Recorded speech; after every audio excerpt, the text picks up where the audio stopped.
Artificial intelligence ਯਾਨੀ ਕਿ computer ਦੀ ਆਪਣੀ ਸਮਝਣ ਸ਼ਕਤੀ ਨਿਤ ਬਦਲ ਰਹੀ ਹੈ ਅਤੇ ਨਿਤ ਕੁਝ ਨਵਾਂ ਸਾਨੂੰ ਦੱਸ ਰਹੀ ਹੈ। ਅੱਜ ਅਸੀਂ ਗੱਲ ਕਰਾਂਗੇ ਜਨਰੇਟਿਵ AI ਬਾਰੇ, ਜਿਸ ਦਾ ਸਿੱਖਿਆ ਦੇ ਖੇਤਰ ਵਿੱਚ ਵੀ ਹੁਣ ਰੋਜ਼ ਇਸਤੇਮਾਲ ਕੀਤਾ ਜਾ ਰਿਹਾ ਹੈ। ਪਰ ਇਸ ਬਾਰੇ ਖਾਸ ਗੱਲ ਇਹ ਹੈ ਕਿ ਜਨਰੇਟਿਵ AI ਨੂੰ ਬਸ ਉਹੀ ਪਤਾ ਹੈ ਜਾਂ ਬਸ ਉਹੀ ਜਾਣਕਾਰੀ ਹੈ ਜੋ ਇੰਟਰਨੈਟ ਤੇ ਅਵੇਲੇਬਲ ਹੈ। ਤੇ ਕਿਉਂਕਿ ਇੰਟਰਨੈਟ ਅਸੀਂ ਹਰ ਰੋਜ਼ ਇਸਤੇਮਾਲ ਕਰਦੇ ਹਾਂ ਅਤੇ ਨਵੀਂ ਜਾਣਕਾਰੀ ਹਰ ਰੋਜ਼ ਅਪਲੋਡ ਹੁੰਦੀ ਹੈ, ਉਸੇ ਤਰੀਕੇ ਨਾਲ ਜਨਰੇਟਿਵ AI ਹਰ ਰੋਜ਼ ਨਵੀਂ ਜਾਣਕਾਰੀ ਸਿੱਖ ਰਹੀ ਹੈ। ਅੱਜ ਅਸੀਂ ਇੱਕ शिक्षक ਨਾਲ ਗੱਲ ਕਰਾਂਗੇ ਜੋ ਸਾਨੂੰ ਦੱਸਣਗੇ ਕਿ ਸਿੱਖਿਆ ਦੇ ਖੇਤਰ ਵਿੱਚ ਜਨਰੇਟਿव AI ਦਾ ਇਸਤੇਮਾਲ किस तरह हो रहा है ਅਤੇ कितना हो सकता है। निधि जी, ਤੁਹਾਡਾ स्वागत है। निधि जी, आप हमें ये बताइए कि जनरेटिव AI होती क्या है और इसका शिक्षा के क्षेत्र में किस तरीके से इस्तेमाल किया जा सकता है। आर्टिफिशियल इंटेलिजेंस एक तरह से एक बहुत लार्ज लैंग्वेज मॉडल LLM जिसको बोलते हैं, बहुत सारी चीज़ें जो इंटरनेट पे कही गई हैं और लिखी गई हैं वो सब यूज़ होके एक टेक्नोलॉजी में आ गई हैं जिसको एक्चुअली आर्टिफिशियल इंटेलिजेंस नहीं सिर्फ बोलते, उसको जेनरेटिव आर्टिफिशियल इंटेलिजेंस बोलते हैं, gen AI as we call it, because artificial intelligence Google Maps में भी है, राइट जैसे रास्ता बता रहे हैं या ट्रैफिक कितना है वो बता रहे हैं, दैट्स ऑल्सो आर्टिफिशियल इंटेलिजेंस। लेकिन जब 2022 में ओपन AI कंपनी ने उसको सबके लिए अवेलेबल बना दिया, उन्होंने उस तरह से बनाया जिसकी सब लोगों को आदत थी, चैट के फॉर्म में। हम लोग अचानक से आर्टिफिशियल इंटेलिजेंस से चैट कर सकते थे, जिसको हम प्रॉम्प्ट बोलते हैं। प्रॉम्प्ट में हमने क्वेश्चन टाइप किया और अचानक से विद इन सेकेंड्स बहुत लंबा एक आंसर आ जाता है। सो वो एक तरह से जनरेटिव AI है।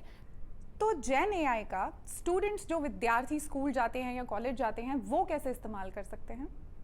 स्टूडेंट्स जो हैं वो इस्तेमाल कर रहे हैं सर्च करने के लिए, आंसर्स को लिखने के लिए, और जितनी मैंने रिसर्च पढ़ी है वो यही है कि स्टूडेंट्स ऑब्वियसली हमारे न्यूअर जनरेशन के हैं, वो टेक्नोलॉजी से ऑलरेडी बहुत कंफर्टेबल थे then some of their let's say educators. उनको एक असाइनमेंट मिला और पहले वो डिफरेंट तरह से सर्च करते थे, गूगल की सर्च करते थे या लाइब्रेरी के कैटलॉग्स में सर्च करते थे, ऑनलाइन आर्टिकल्स में सर्च करते थे। आजकल जेनरेटिव AI ने बहुत ज़्यादा उसको ईजी बना दिया है और वो जस्ट क्वेश्चन टाइप करते हैं और धड़ धड़ धड़ धड़ धड़ like it's just so quickly उन्हें एक जवाब मिल जाता है।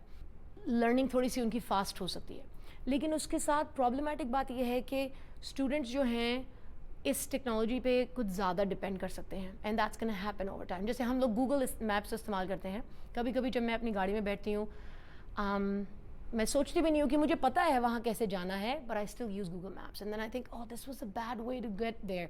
तो हम अपना इस्तेमाल जो है दिमाग कम कर रहे हैं। तो students also are a risk कि वो अपनी क्रिटिकल थिंकिंग स्किल्स को उतना एप्लीकेशन में नहीं डालेंगे अगर उन्हें हमें उसे बताएं। We have to teach them that.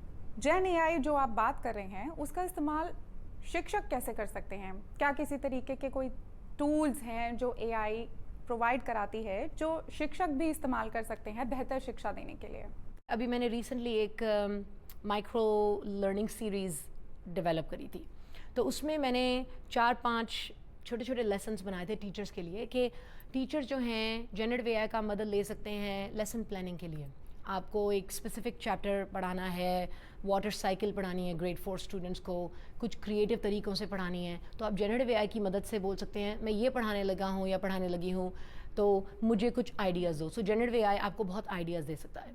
Generative AI आपको स्टूडेंट्स के लिए क्विज़ बनाने के लिए क्विकली मल्टीपल चॉइस क्वेश्चंस बना के दे सकता है, और ऑफ कोर्स ये एक ड्राफ्ट होता है, उसको आप हमेशा फैक्ट चेक करें, उसको आप अपडेट करें एज अ टीचर। क्या जनरेटिव AI की वजह से प्लेजरिज्म बढ़ रहा है, यानी कि नकल होती है स्कूल के काम की और कॉलेज के काम की, और किस तरीके से इसे रोका जा सकता है।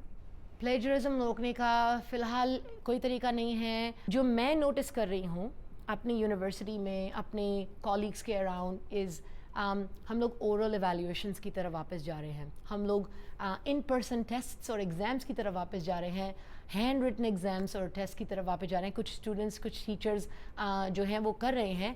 अगर आपको कुछ प्रॉम्प्ट देना भी है AI को तो आप पहले वो चीज़ें लिखेंगे भी तो।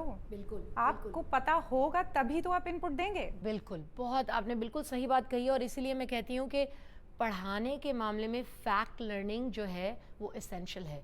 चैट जीपीटी या जेनरेटिव एआई के ज़माने में हमें अपनी फ्यूचर जनरेशन को सिर्फ ये नहीं बताना कि उन्हें क्या सीखना है, हमें उन्हें ये भी बताना पड़ेगा कि सीखना क्यों ज़रूरी है, वाई ऑफ लर्निंग। तो क्योंकि अगर वो चैट जीपीटी को कॉल आउट नहीं कर सकते तो वो गलत इन्फॉर्मेशन बताएंगे। Radhika Sharma, omni news.